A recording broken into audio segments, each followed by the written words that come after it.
Sveiki visi, turime Kompensa meno mugę ir šiandien padiskutuosime apie dirbtinį intelektą ir meną, kaip mes jį suvokiame, nes esame visiškai iš skirtingų sričių. Aš esu Marius Dubnikovas, ekonomistas, ir šiandien su manim kartu apie meną ir dirbtinį intelektą diskutuos Gabija Ligytė, meno mugės organizatorė. Taip pat Zigmantas Račkauskas, IT specialistas programuotojas, taip pat Oksana Ragauskienė, grafikos dizainerė, bei Jugė Kurt, menininkė, kuri ir naudoja būtent dirbtinį intelektą savo saviraiškai, turbūt taip galima išsireikšti. Norėčiau suteikti žodį Gabijai, kuri organizuoja visą šitą renginį, kad atidarytumėt mūsų tą diskusiją ir pradėtumėt. Taip, tai jau 3 metus organizuojame Tarptautinę meno mugę, kuri subūrė menininkus iš visos Lietuvos ir kaimyninių šalių. Šiais metais taip pat dalyvauja menininkė iš Islandijos. Mugės išskirtinumas - didžiulė meno įvairovė. Šių metų tema - edukacija ir technologijas. Džiaugiamės, kad šalia tapybos, grafikos, skulptūros, fotografijos darbų, performansų turime ir virtualaus meno kūrėjų. Šiais metais pas mus dalyvauja VDA keramikos katedra, kuri pristato 3D spausdintuvą, tai tokia technologija, kai modeliavimas vyksta ne rankomis, bet kompiuterio ekrane. VDA tekstilės katedra pristato irgi jaunųjų kūrėjų kūrinius, pasitelkus ten skaitmeninio žakardo ir kompiuterinės siuvinėjimo technikas. Tuomet turime NFT, blokų grandinių technologijų, nepakeičiamųjų žetonų kūrinių, menininkė iš Islandijos Ana Frida ir menininkė Jugė Kurt, kuri kūrė pasitelkus dirbtinio intelekto įrankius.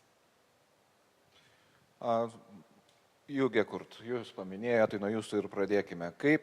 Man tikrai kelia nuostaba, kaip, sakykime, kad dirbtinis intelektas naudojamas ir mene, nes aš mano gyvenime, aš kiek susiduriu, tai dirbtinis intelektas, sakykime, bandoma pateikti, kad tai bando pakeisti žmogų, išgąsdinti čia žmonės, kad čia neliks profesijų ir taip toliau. Ir dabar mes matome, kad jisai veržiasi ir į meną. Tai kaip jūs jį naudojate? Ar jisai, kaip čia pasakyti, trukdo menininkams labiau ar padeda? Tai tikriausiai turėčiau pradėti nuo toliau truputėlį, nes čia aišku toksai laukas, kuriame yra dvi stovyklos, arba tokia ta diskusija neturėtų būti vien iš mano pusės, nes taip kaip aš naudoju dirbtinį intelektą, tai galėčiau pasakyti vien tik tai pozityvius dalykus. Ir galbūt turėtumėm pakalbėti apie tai, kad kur yra svarbiausias akcentas, ar yra galutinis rezultatas ar procesas. Tai mano atveju būtų, jisai labai svarbus man procese, nes kaip ir visur kitur, mene dirbtinis intelektas tik pagreitina viską. Ir kita jo pusė, kaip aš sakau, tai yra puikus komandos narys, kuris vykdo viską, ką tau reikia pasakyti arba padaryti. Tik nesiginčia, tik aišku, vienintelė bėdelė, kad negali su juo pasitarti ir sprendimus vis tiek priima žmogus. Tai apibendrinant, be žmogaus nebūtų nieko. Įdomu visą laiką girdėti, kad kai matau tik tai teigiamus dalykus, tai atrodo kažkaip labai jau... Gerai. Kur neigiama pusė? Kur neigiama pusė? Neigiama pusė yra... Galbūt kitas požiūris į dirbtinį intelektą, kad meną turi kurti menininkas tik tai, ar ne? Ir tada, kur čia ta autorystė, arba jau galbūt tai nėra menas, tai kas tada tai yra tiesiog dirbtinis intelektas. Tai nenorėčiau aš tiesiog, kaip čia pasakyti, vėlgi, ar tai labai neigiamas požiūris, ar tai labai, tiesiog požiūris, kuris galėtų būti. Aš galvoju kitaip, kad man svarbu, kiek aš pati sąžininga su savimi ir kaip aš jį naudoju. Aš nenaudoju jo kaip galutinio rezultato, ar ne? Aš naudoju procese. Vėlgi grįžtu prie to paties, tai procesui jisai tas pats, kas yra dažai, tas pats yra parametrai, tas pats yra duomenys, nieko čia naujo, tiesiog 21 amžius, mes nebeskalbėme rankomis. Na, kai kada tenka, sakykime, bet Zigmantai, IT sritis atrodo tolima nuo meno. Kaip patys, kas patys, kaip pats suprantate meną ir kaip įvertinate?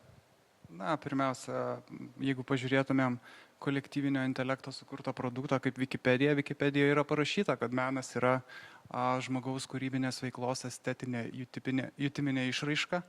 Ir tuo galiu pasakyti, kad bet kokia kūryba, nesvarbu ar tai būtų vizualinė, garsinė ar tekstinė, šiuo atveju netgi kodo rašymas, lygiai taip pat gali būti meno išraiška, nes rašant kodą, reiškia, sprendžiant bet kokias problemas, susiduri su galimybėmis tą problemą išspręsti daugybę skirtingų būdų. Čia pasireiškia kūrybiškumas. Aš tame matau, tam tikras meniškas išraiškas, aš galiu po to gerėti savo kūriniu, kažkokius patirti jausmus ir panašiai.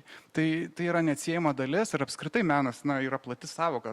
Mes turim kulinarijos meną, kovos menus, mes turime kitus menus, įvairiausius menus, tai nėra tik tais paveikslai. Tai tokiu būdu, jeigu fotografijos menas yra menas, nes aš turiu fotoaparatą, tai lygiai taip pat ir dirbtinio intelekto sukurtas generatyvinis sugeneruotas vaizdas irgi lygiai taip pat gali būti meno kūrinys, bet čia reikalingas menininkas, kuris turi savo estetinį suvokimą tos vizualizacijos ir gali įvertinti, ar tas kūrinys yra estetinis, gražus ir panašiai. Tai vis tiek reikalingas tas specialistas, kuris pasakytų, ar šitas meno kūrinys yra meno kūrinys. Tai. Oksana, esate grafikos dizainerė. Kaip jūsų veikloje pasireiškia dirbtinis intelektas ir kokią vietą užima? Su dirbtiniu intelektu susipažinau pernai ir aš taip intensyviai jį kritau, kad be jo dabar visiškai neįsivaizduoju savo kasdienybės. Aš jį naudoju tiek web interneto svetainių kūrimo procese, darydama paprastus prototipus iki tekstų, iki tų pačių. Jeigu anksčiau naudodavome lorem ipsum, tai dabar naudoju konkrečius tekstus pritaikytus būtent tam dalykui, apie kuri tą svetainę. Ir toks yra irgi nonsensas, kad klientai kartais net pasilieka tą tekstą, nes tai yra, sako, labai aš geriau net neparašyčiau. Tai šitoje vietoje naudoju taip pat ne greičiausiai, o naudoju kaip įrankį visiems promo dizainams, pavyzdžiui, ten kažkokie lankstinukai ar tie patys socialiniams tinklams. Čia taip greitai ir taip gerai kokybiškai sugeneruoti ar sufotografuoti reiktų turėti didelę komandą, o čia tu gali labai su vienu kompiuteriu ir su geru promptu padaryti gerą galutinį rezultatą. Kaip galutinį, jis irgi nėra, kaip ir sakot, nėra jis galutinis, vis tiek tu ten dar įsijungi Photoshopą, pradedi ten koreguoti kažkokias dalis, kad ten smulkmenos nelystų, kažkokias ten 5 pirštų nebūtų ir panašiai, bet iš esmės pačią bazę tai tikrai tu gali sukurti. Ir dar galėčiau gal pridurti, kad to prompto atrodo, kad bet kas gali atsisėsti ir padaryti, parašyti ten. Bet iš esmės tai tu turi turėti tam tikrus skillsų ir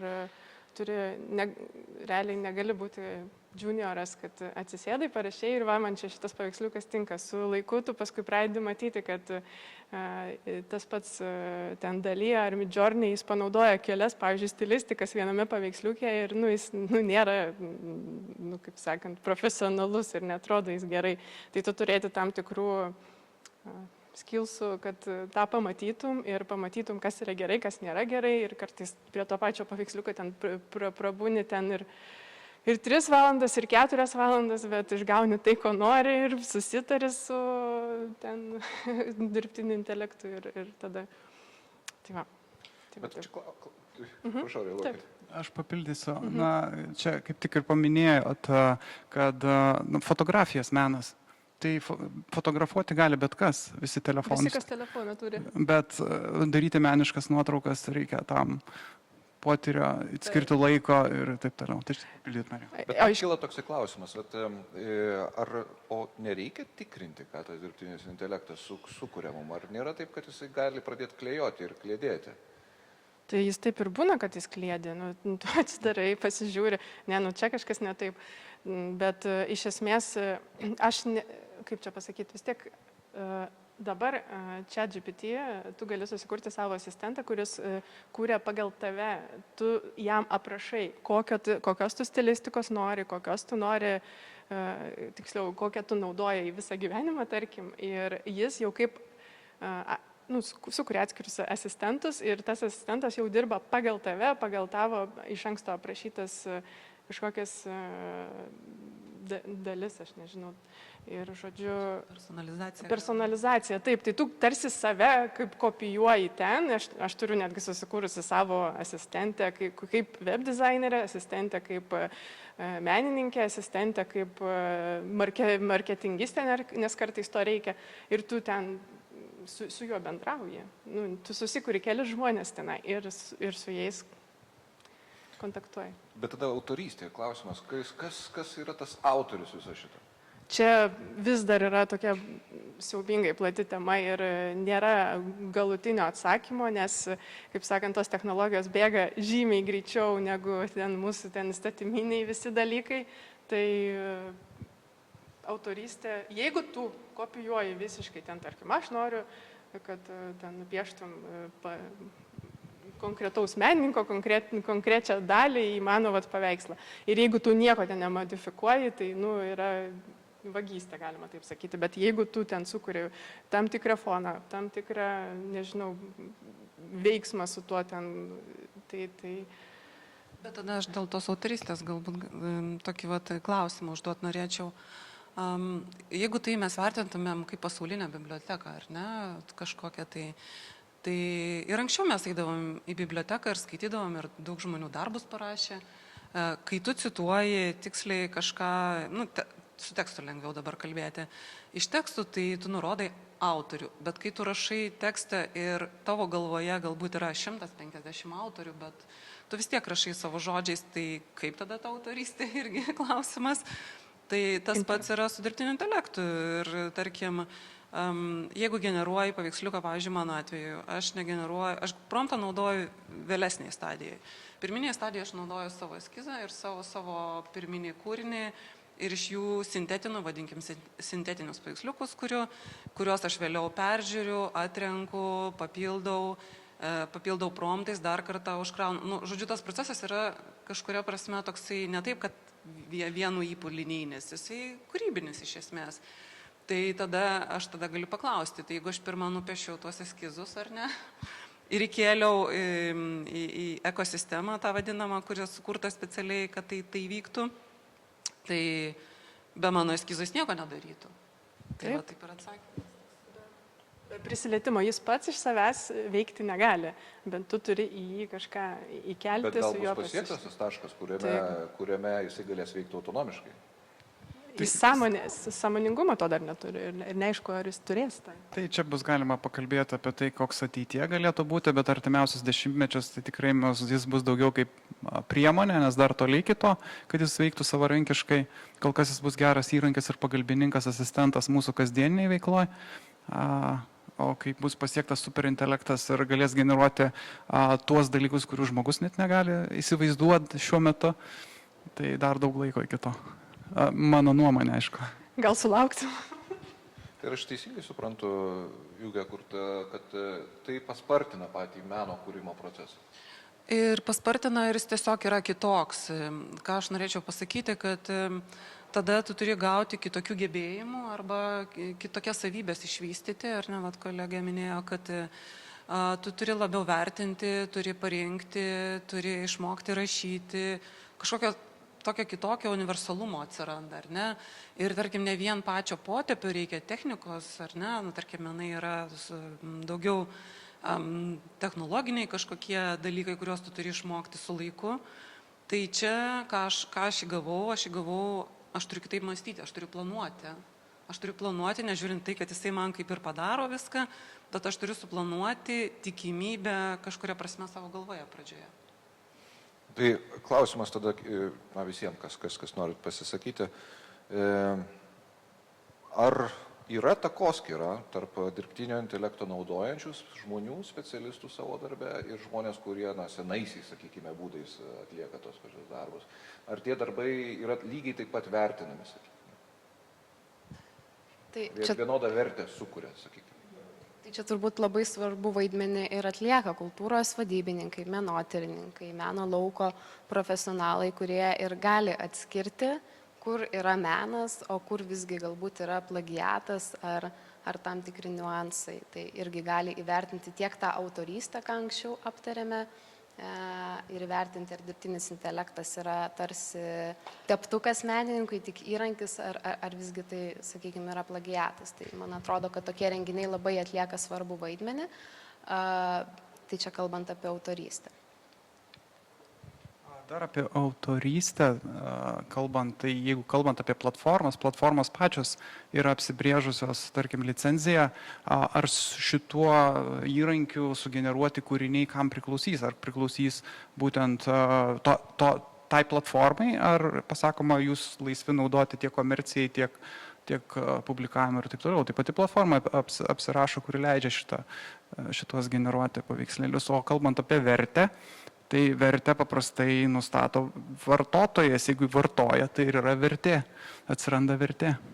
Jeigu jam atsidarius ir pamačius yra wow efektas, ir tai kodėl ne? Ir jeigu tai nėra tiesiogiai nulaižyta nuo kažkur, o yra kažkokios korekcijos, viskas yra korekcijos, ar ten tekstai, ar ten tie patys, iš kažkur kažką mes matėm, iš mūsų atminties, iš mūsų patirties, iš visko, tai ten lygiai tas pats, tiesiog tos patirties žymiai daugiau yra, galbūt galima taip pažiūrėti, bet dėl vertės, tai čia komerciniuose projektuose mes žinom vertę, ten yra savaitę vyksta reklama, tai va tiek vertės ten ir yra, o jau kalbant apie meną, jau giliau, tai taip turbūt reiktų ekspertų akies ir galbūt daugiau įdėti kažko, ne tik sugeneruoti iš 2 sakinių ten kažkokį paveiksliuką pakabinti ir sakyti, va čia menas.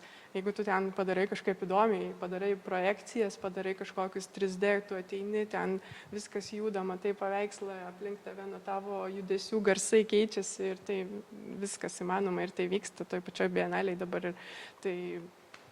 Bet ar menininkas turėtų atskleisti patį procesą, kaip jisai daro, va čia tada su to pačiu dirbtiniu intelektu? Čia aš dabar pastebėjau, kiek aš stebiu ir žiūriu, tai jie visą laiką parašo, aš kuriu kartu su AI. Tai nėra taip, kad ten... Taip. Aš irgi rašau, tada kažkokio tokio, kad nekiltų žmonėm, bet vėlgi, kokia yra dalis to dirbtinio intelekto. Ir jeigu sugrįžtume prie meno vertinimo, tai vertina žiūrovas. Ir tarkim, ar senovės meistrai, kurie turėdavo dirbtuves ir mokinius, ar tikrai jau atskleisdavo, kaip jie tenai viską... Kaip Karavadžo darydavo. Nutapo ir juk ten dažniausiai ir mokinys, ar tai nebuvo dirbtinis intelektas, gal ten irgi buvo dirbtinis intelektas. Geri menininkai visi turėjo. Visi turėjo pagalbininkus, tai kas tas pagalbininkas tada? Tai kažkaip žmogiškai pagalbininką mes suprantame, kaip ir viskas gerai, tinka, o jeigu tai yra kompiuteris, tai ne, gal tada jau čia įtartina, žodžiu, tai tiesiog vertinkime viską vienodai. Dar aš papildysiu apie vertę, nes paprastai, jeigu ir sukūrėme kūrinį, nebūtinai jis gali būti skirtas kažkam, tai aš galbūt jį kūriau tik tai savo ir tiesiog patyriau tą procesą malonumą ir aš niekam nenoriu jo rodyti.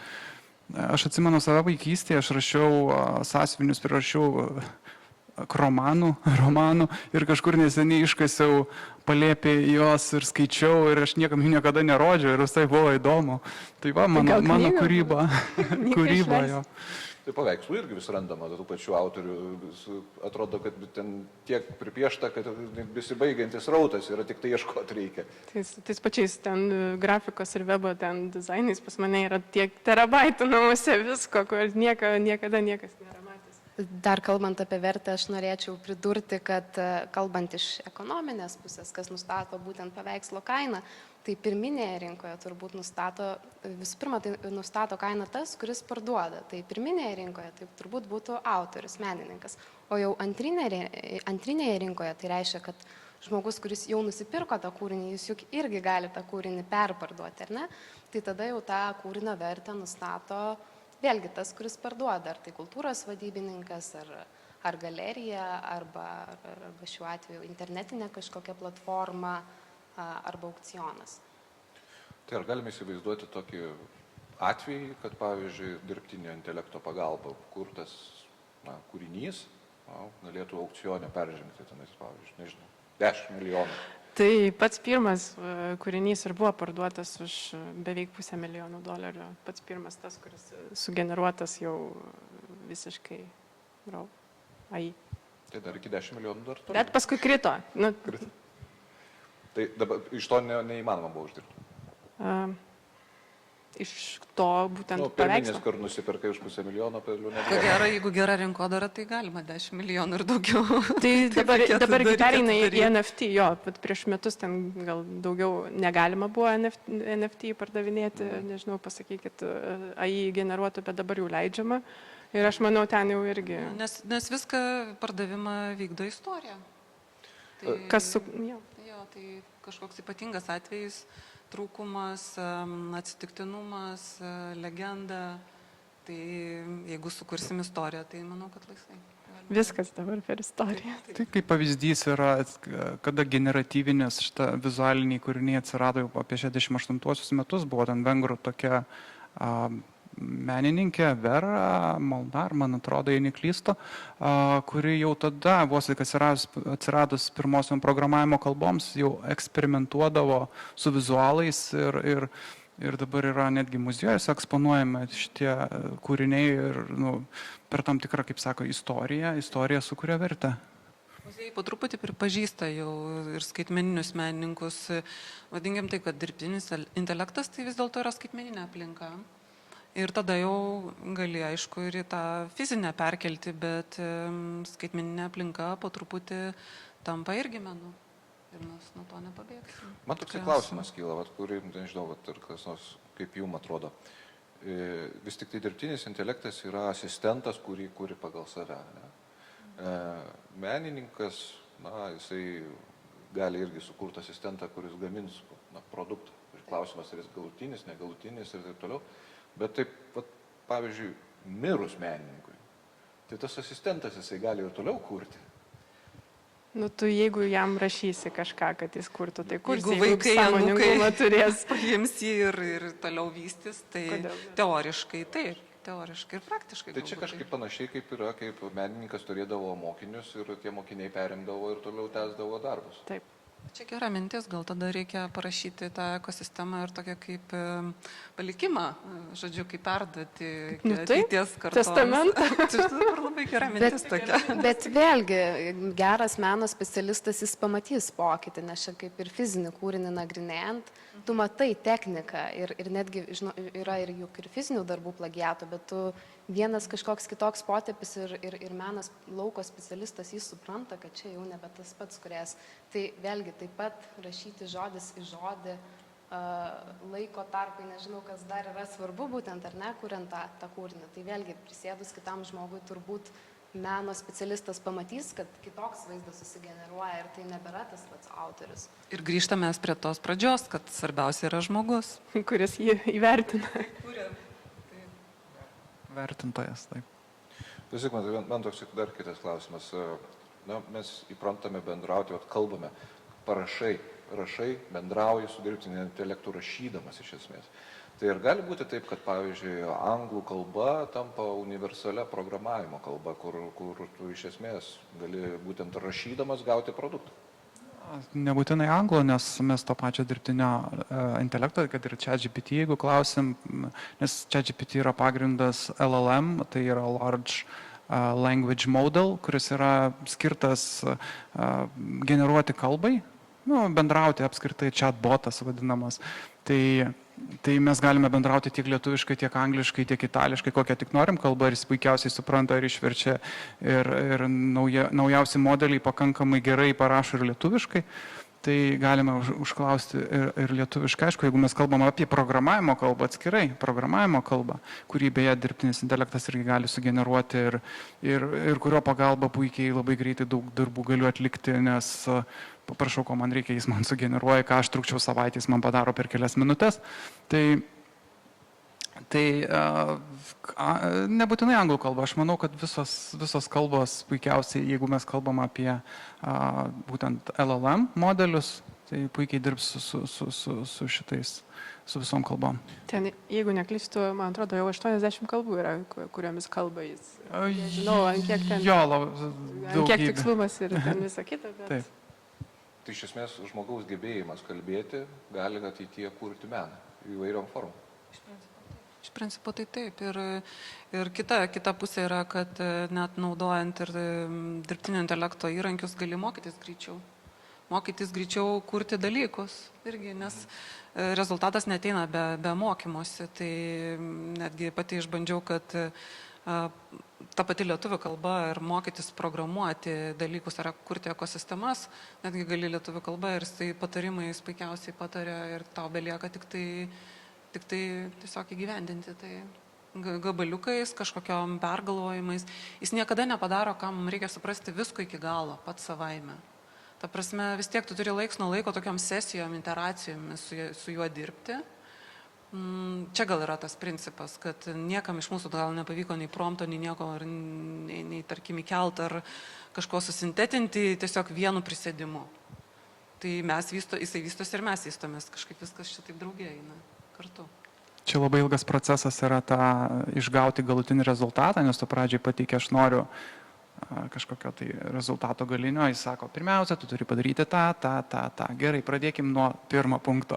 Ką aš turiu daryti dėl pirmo punkto? Tada jis pasako, man daryk tą ir tada einam smulkin ir taip tai yra promptas. Tas promptas užklausimas. Aš vakar beje dalyvau vienam webinare, aišku, ten buvo susijęs su programavimu ir saugumu ir buvo viena svetainė, kur galima pažaisti žaidimą tokį. Pamėgink išreikalauti dirbtinio intelekto slaptažodžio. Ten pirmas lygis, tu tiesiog paprašai, duok man slaptažodį ir jis duoda slaptažodį. Antras lygis, turi jau galvoti, kaip jo paprašyti, kad jis tau duotų, nes jau nebegali naudoti slaptažodį, sako, ne, aš jau žinau tavo taktikas, aš jau tau nesakysiu slaptažodį, tu ieškai būdų, kaip jo. Aš čia irgi pagalvoju, tai irgi yra menas, kaip teisingai sugalvoti, išmastyti visą procesą, kaip aš turiu paklausti jo, kad apgaučiau jį ir gaučiau tą rezultatą, kokio aš noriu. Tai dabar didelės įmonės ieško prompto inžinierių. Tai jau viskas, jau turi mokėti rašyti, aprašyti ir moka nemažus pinigus, nes tai yra konkretu turi būti, aišku, ir visa kita. Tai, Aš manau, kad naujos profesijos irgi atsiranda, kaip sako, kad jo dinginės, tai atsiras ir naujos. Ne, istorija rodo, kad profesijų tik tai daugėja. Šiaip čia per paskutinius 100 metų tai jų atsirado, turbūt nežinau, kiek 10 ar 100 kartų daugiau.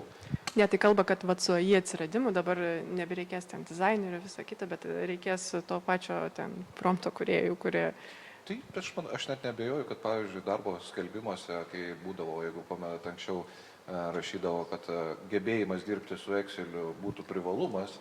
Tai čia laiko klausimas, kada atsiras darbo skelbimuose, kad dabar jau irgi stebiu tokią tendenciją, kad jeigu tu eini į, tarkim, grafikos dizainerio ten kažkokius mokymus ar kažką, tai ten jau bus prirašyta, kad plus ten kelios pamokos bus su AI, mokymais. Ta prasme jau viskas, tai yra tampa dalimi kūrybos proceso ir viso.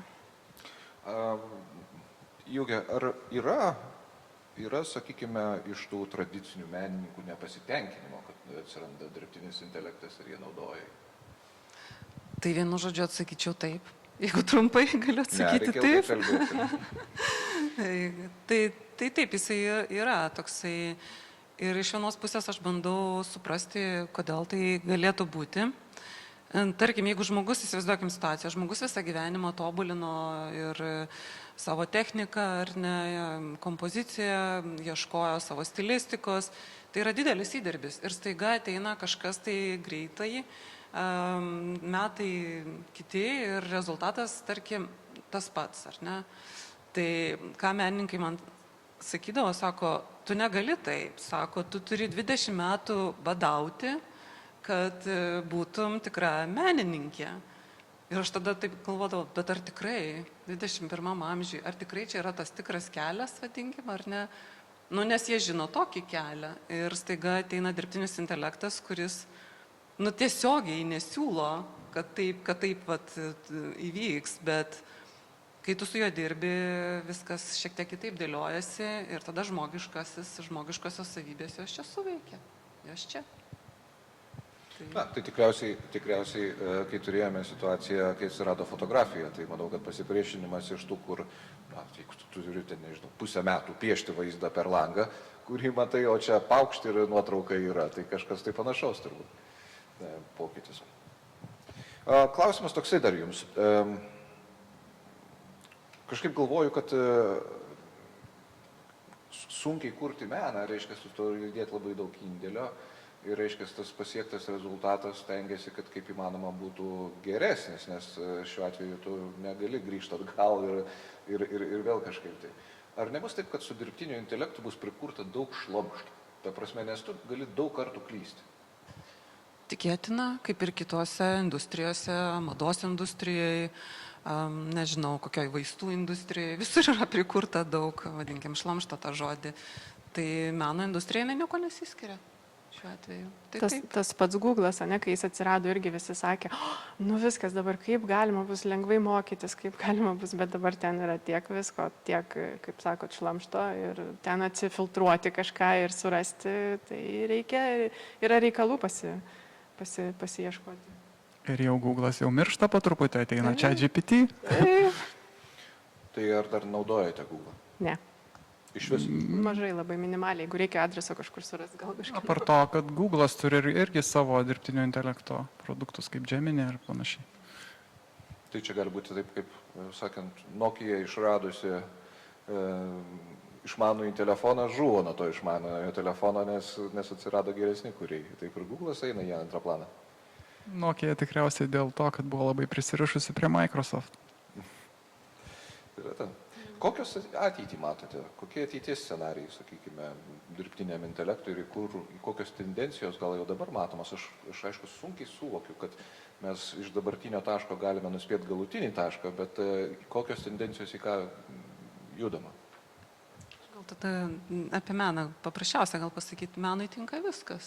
Visos tendencijos tinka, tai jeigu, tarkim, grafikos dizaine arba, tarkim, svetainių kūrime yra kažkokie tikslus dalykai, tai menininkui kaip tik, kuo įdomiau, kuo keiščiau, kuo kitaip, tai ta tendencija tiesiog laisvė, nežinau, masteliai, kažkas kitaip, įdomiau ir nieko nėra apibriešto.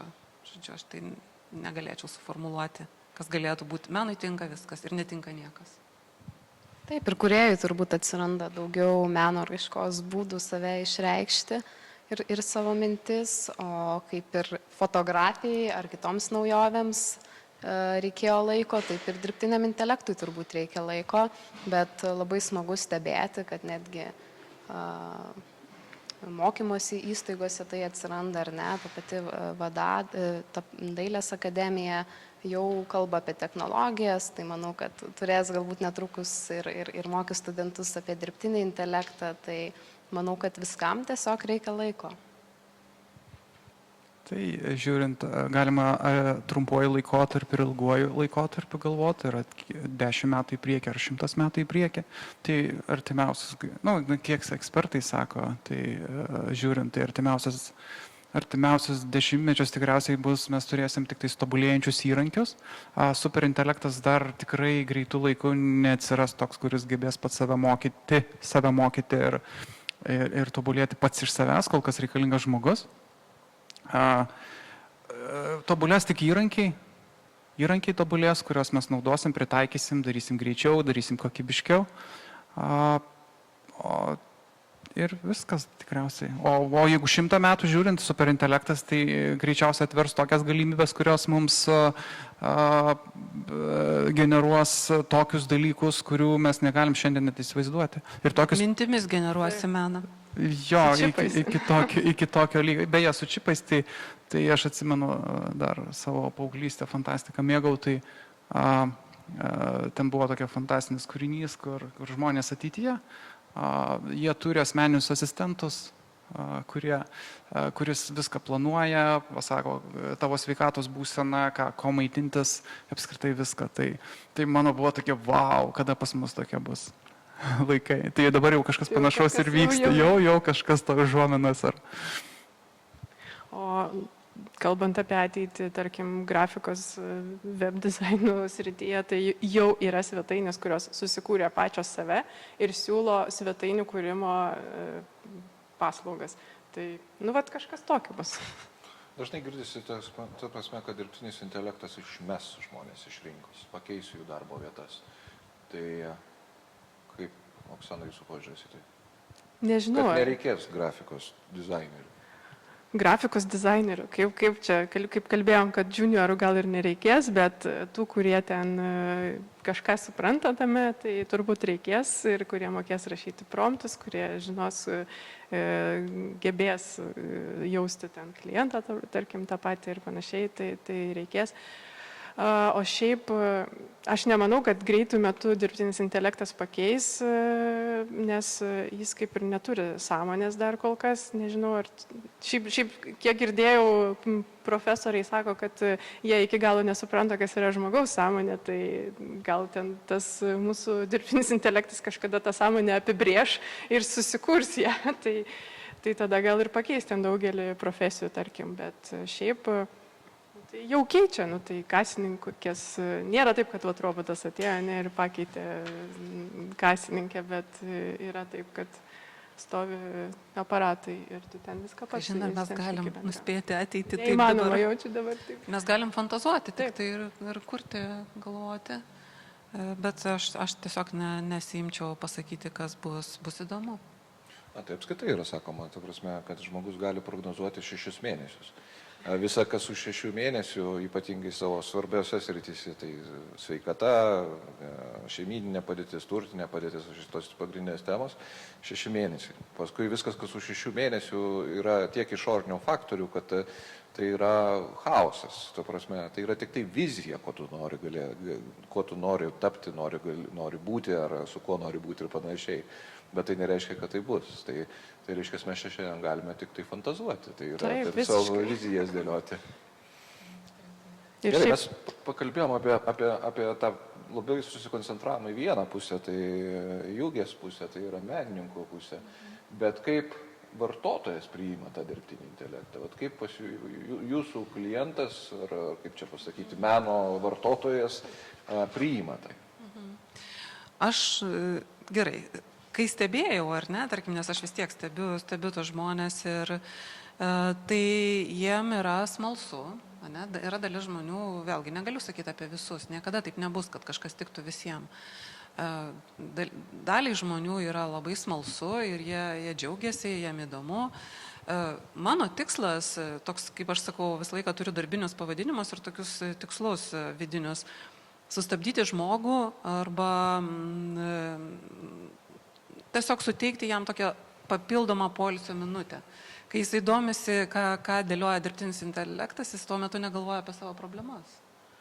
Tai tiesiog aš manau, kad jį tame kampe arba tame tokioje linijoje jį turėtų tai džiuginti, nes jis tiesiog kaip teatras, muzika, besikeičiantys paveiksliukai ar kažkokie video, jie tiesiog poilsio, kitoks poilsis, vadinkim.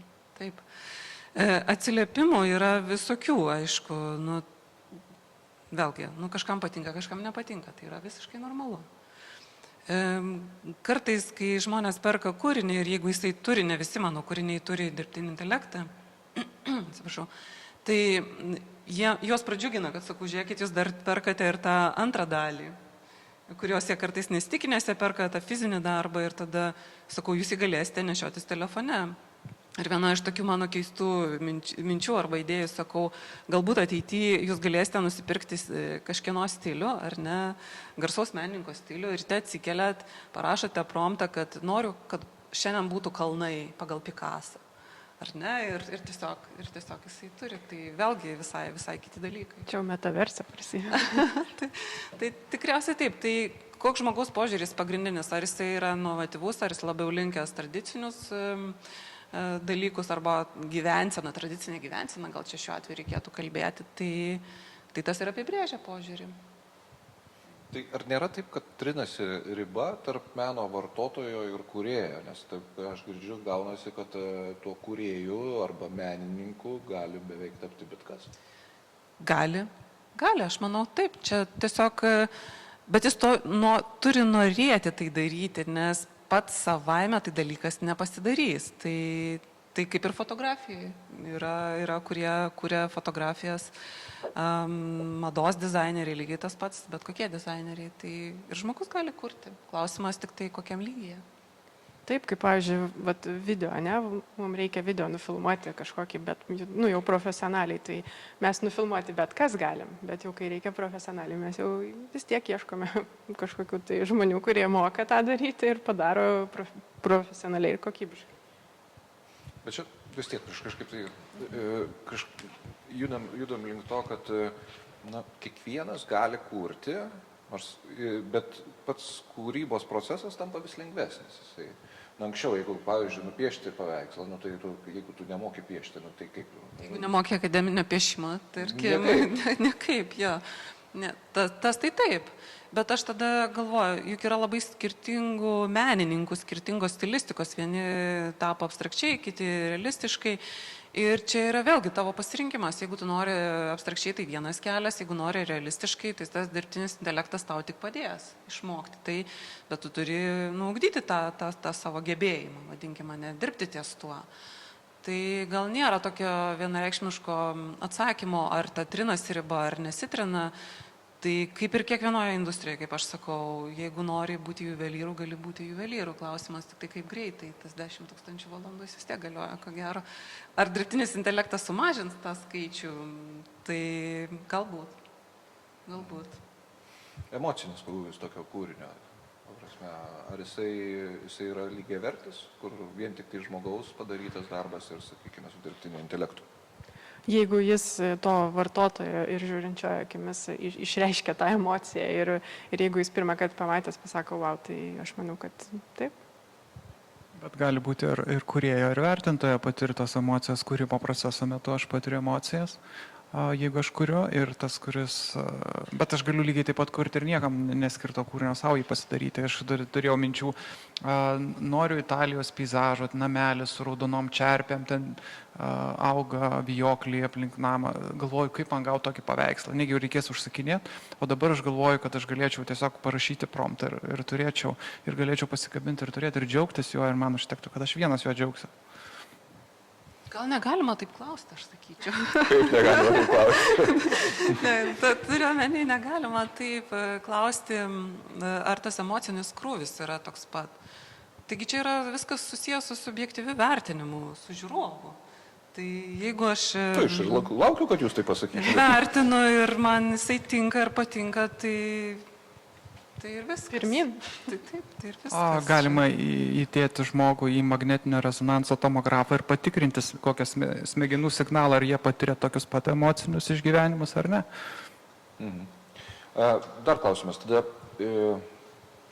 mes matome, kad vis daugiau žmonių naudojasi dirbtinio intelekto, bet ar nėra tokio pavojaus, kad tie dirbtinio intelekto pagalba kurti dalykai, jie vienodėja vienas prie kito panašiai, ar ne? Ar nepastebėjote savo praktikoje tokio dalyko? Tai taip yra ta tendencija, ir ypatingai, jeigu yra fokusas į galutinį rezultatą, ar ne? Tarkim, kaip su dirbtinis intelektas, kaip paskutinis taškas šitoje grandinėje. Tai vienareikšmiškai, bet minėjau, kad yra personalizacija ir mane, pavyzdžiui, pačią asmeniškai labiau domina, kad tas dirbtinis intelektas būtų apmokytas pagal mane. Ir tada labiau, lengviau galima išvengti ir manęs nedomina tie standartiniai sprendimai, kurie tai, čia toks vėlgi pasirinkimo klausimas yra, kaip tu žiūri ir kaip tu su to dirbi, vadinkim taip. Kaip kitų praktikose? Tarkim, web dizainas, ne? Jis vienodėja iš tikrųjų, nes struktūra ta pati iš esmės, žmonės ateina, jie žino, ko nori, žino, ko ieškoti, kad kontaktai bus paskutinis meniu punktas ir panašiai. Iš esmės, taip, bet ten, ką tu pridėsi, kaip tu sukursi, kokiu ten paveiksliuku ar dar kažko, tai Mes optimizuojam savo, kaip čia pasakyti, vartotojiškumą lygiai taip pat, nes mums patinka tie pasikartojantis dalykai, ar ne, gyvenime atsikėliau, žadintuvas, kava, tai kai aplinkui labai daug chaoso, tai mes vis tiek kažką tai turime taip labai tą rutiną dienos įpiešti. Tai tarkim, tie dalykai, kuriuos naudojam kasdieną, tai labai standartizuoti yra, kur paieška, kur kontaktai, nes mums taip ramiau. Mums ramiau, bet menui tai aš sakau, čia gali būti viskas kitaip. Netgi visą laiką galvoju apie tai, kad reikia išeiti iš tų standartinių kompozicijų, bet tada, aišku, žmonių reakcijos buvo dviprasmiškos ir vėl čia kurėjo klausimas, kiek tu nutolsti ir kiek tu nori. Nes labai standartiškai žino, kas yra gerai, kas yra gera kompozicija ir tikėtina, kad tai daugiau žmonėms patiks, bet tada koks tavo kaip kurėjo kelias, vadinkim taip. Ar galima atskirti, kur žmogus be dirbtinio intelekto dirba ir su dirbtiniu intelektu dirba? Labai labai sunkiai dabar, bet šiaip iš esmės, žiūrint, ką tu ten žiūri. Jeigu, kaip aš sakau, jeigu pati dirbi ar pats dirbi, tai gali atskirti. Jo, tai matai. Tai matai. Tai reiškia, įsiugdai papildomus gebėjimus matyti. Tiesiog tie, kurie nedirba, tai... Plika akimi, ten parodai, o Dieve, čia sako, su 3D Max sukurti. Bet meno lauko žmonės, menotyrininkai, tai tikrai 100% atskiria. Taip, kas... Matosi tiesiog braižas. O IT srityje? Kaip sakot? IT srityje? IT. Meną, sakykime, programavimą, pavyzdžiui. Jeigu paimsime kodą, tai kodas, neatskirsi jo, jis labai gerai rašo kodą, nes kodas, kadangi yra, jeigu naudojamės tos vėlgi kalbos modelius, jis labai gerai supranta programinį kodą, tai jis rašo praktiškai kaip žmogus. Aišku, yra kritinių dalykų, kur reikėtų atkreipti dėmesį į tam tikrus dalykus, kaip saugumo aspektai ir visa kita, kad kodas būtų nenulaužiamas. Tai šituos visada reikia atlikti, bet šitoje vietoje aš visą laiką matau dirbtinio intelekto ir žmogaus simbiozę, kad mes vienas kitą papildom. Tai... Labai gražiai pasakyta. Pritariu, bet yra kita pusė. Dar teko girdėti tokią nuomonę, kad visos šitos technologijos bukina žmogų. Ar nebus taip, kad meno srityje prieisime prie didesnio paprastumo? Tikriausiai ne. Na, pagalvokime. Pavyzdžiui, žmogus prieš porą amžių, jisai norėdamas patenkinti savo poreikius įvairiausius, tai jisai turėjo mokėti ir laužą užsikurti, ir puodelį pasigaminti, ir dar kažką. Dabar atėjus jau pramoniai, mums to visiškai nereikia. Reiškia, žmogus jau nebeturi to gebėjimo, ta prasme. Pasigaminti puodelį. Pasigaminti puodelį. Aš gali 3D spausdintuvės spausdinti, jeigu man reikia. Tai ir nebus tas pats, kad menas taps nuobodesnis. Aš galvoju, kad tada niekada tuščia nebūna, tai atsiras kiti dalykai ir užsipildys. Vienas dalykas, jeigu nebereikia gaminti puodelio, mes puodelio nepraradome, mes juos turime kažkaip tai ar ne.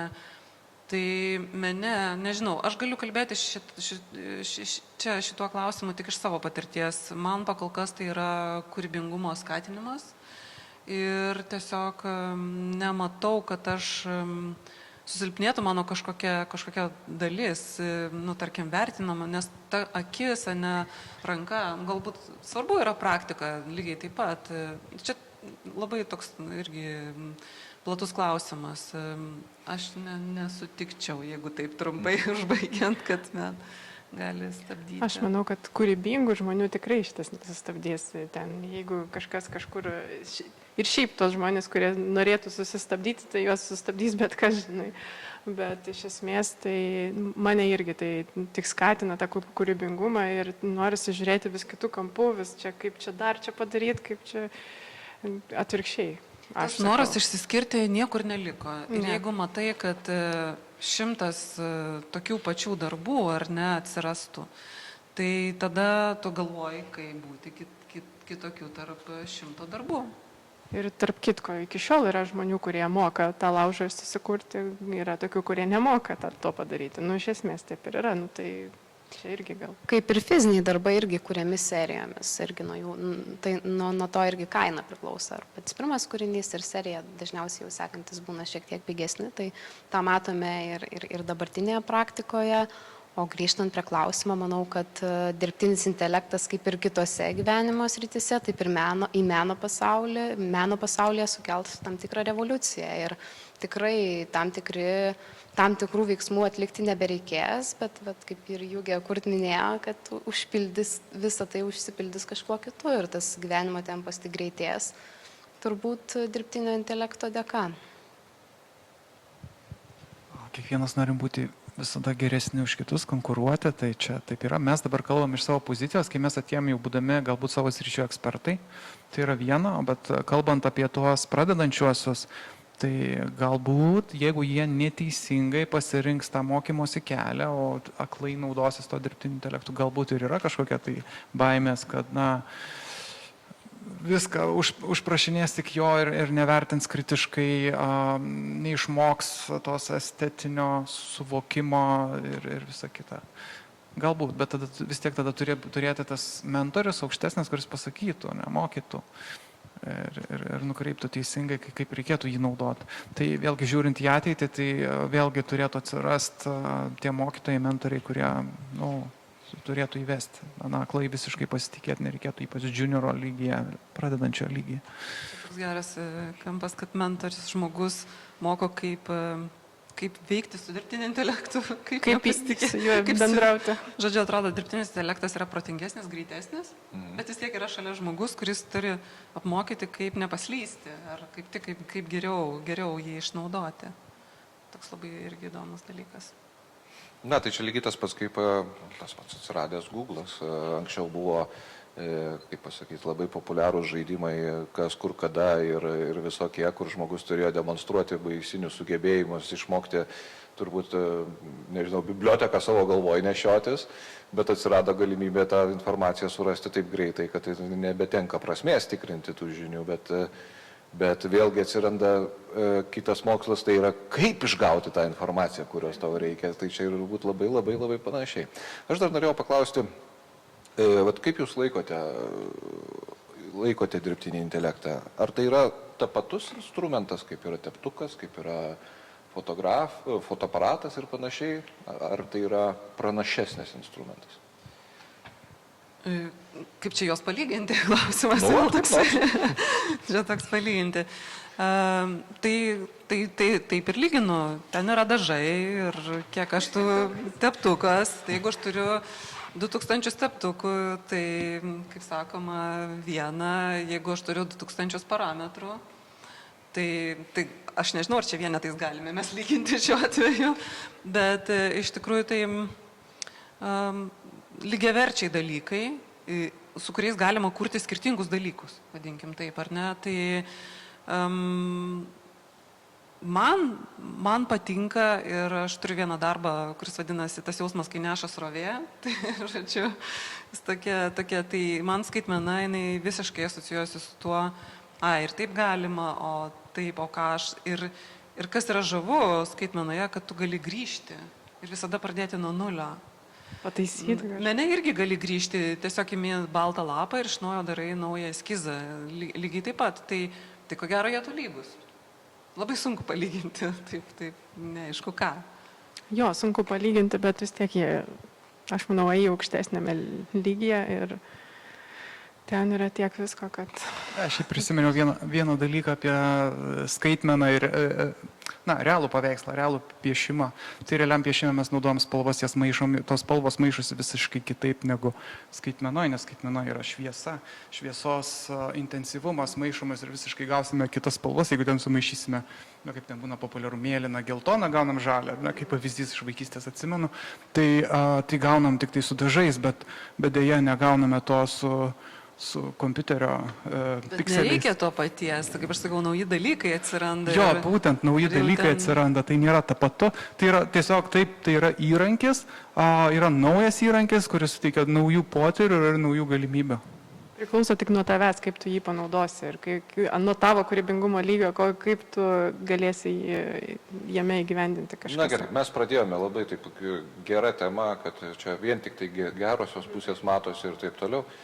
Pabandykime pabrainstorminti į kitą pusę. Ką blogo gali padaryti dirbtinis intelektas? Tai jau ir daro, ten su deepfake'ais visokiais veidus pakeičia ten, kur nereikia įdeda. Ir... Ne, Bet mene? tai aš nežinau, Kopijuoja, man nebent. labai sunku į tą, aišku, atsakyti.